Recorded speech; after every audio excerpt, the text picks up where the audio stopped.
My key light seems to be a bit different than usually. It is definitely not as soft as my 4x4 Godox panel, but it is much smaller, it is battery powered, and it is running at 35%, giving me a proper exposure. It also cost 1/10 of my usual key light. Now I'm in my car, but as you can see I don't have much time to record the video. But you may think that my exposure is just pure luck, because that part of my face is lit by this window and this part of my face is in the shadow because I'm inside. But I'm actually using the same light as my key light, and as you can see it is small enough but powerful enough and portable enough to be a key light motivated by the window in the car. So if I remove it, my exposure is kinda crappy. Here, the same light is used as a hair light. Anything impressive about that?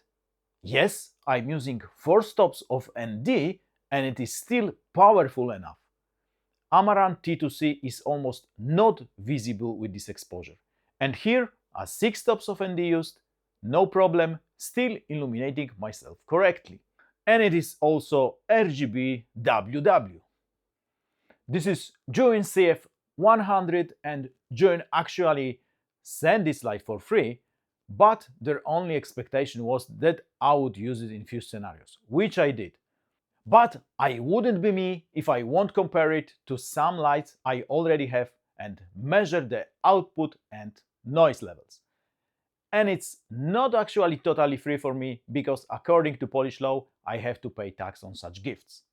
But since I haven't bought it with my own money, you should treat this video with a grain of salt, and I'm marking this video as a paid promo. The plus is that with my promo code you can get it 10% cheaper. Details and links in description. What is good about this light? It comes with the barn doors, so you can control the spread and actually amplify the output because the doors are reflective. For Amaranth T2C you have to pay extra $50 for the grid. And here they also include clever additional diffusion, which you mount onto the barn doors, and this makes the source size 3 times bigger. That's why you can get away using it as a key light if it is close enough. And this light is really powerful. The light output is 1.3 stops bigger in CCT mode and exactly 2 stops bigger in CCT max mode versus Amaranth T2C. If you use barn doors to optimize the light beam, then it is 2 stops more in normal and 2 to 3 stops more in CCT max, depending on the color temperature. RGB output is very similar for CF100 and Amaranth T2C. Check the table on the screen. I also measured Ulanzi VL119 light output, and you can say it is just non-existent compared to CF100. It is like 4 stops below. And Zhiyun light has 8 built-in pixel effects. So apart from normal effects you will expect from any light nowadays, like faulty bulb, TV, flash, candle, fire, etc., this light also has 8 pre-programmed pixel effects, which is kinda unusual for the light in this price range, but they are programmed, so you cannot change them. They are falling, rising and bouncing pixels, rainbows, color spawns, etc. Quite cool and useful for B-roll shots. And it can be powered from the built-in battery, USB-C power delivery, and from the optional power brick. Are there any cons? Yes, but you know I'm quite picky. It has only one mounting point, only 1/4 at the bottom, and it is quite heavy, 1 kg with the barn doors.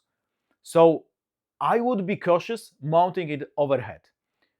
The T2C has 5 3/8 mounting points and 6 1/4, but I already managed to strip the thread in one of them, so might not be an advantage.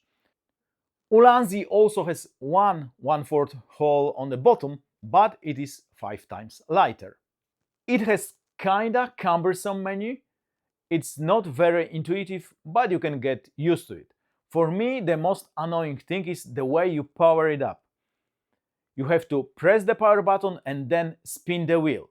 If it is mounted above your head, it's not that easy to turn on. I already suggested they change it to 3 quick presses or something like that. And it lacks Bluetooth control. It is really a con if you use 3 or more lights on set. Next thing might be a pro or a con. It has 6 fans, so the cooling is very efficient. It never exceeded 36 decibels measured from a meter, and I touched this light for 2 hours in the CCT Max setting. But there is a chance that one of the fans breaks, starts to be noisy, so you might end up having quite loud light. It is based on my experience with small fans in the PC world. It all depends on the quality of the fans. I do not own the spectrometer, so I cannot measure the color rendition quality or how close it is to Planking curve, but it looks quite okay to my naked eye. I kinda see this light as competition to short tubes like Amaran T2C or non-light Pavo tubes 30C. Compared to Amaran T2C, Zhiyun is $20 cheaper and gives you 2 to 3 stops more of light output in CCT modes. It seems like a great light for small creators who do not want to build a huge sets of lights. As you've seen, it can even work as a key light. It is definitely a good accent light and great hair/shoulder light even for demanding scenarios like outdoor shoot. It is definitely good light for B-roll shots too. Also seems like a great TikTok light, and I think it's actually for the creators who work in a pinch. They just turn on the light and record. So if these are scenarios you need a light for, I can recommend getting it. But get the power brick if you plan to use it in a studio environment. I always use my T2Cs with a wall power. For mobile setups, the battery and your existing USB charger should be enough. I guess for serious creators, a lack of Bluetooth control might be a deal breaker, especially if you constantly mount your lights in hard to reach places. So if you are looking for the light like that, but with remote control, I would wait 2 weeks because I think something for you is coming soon. And if you like this one, you can get 10% discount with my promo code. That's it, and cheers, mate!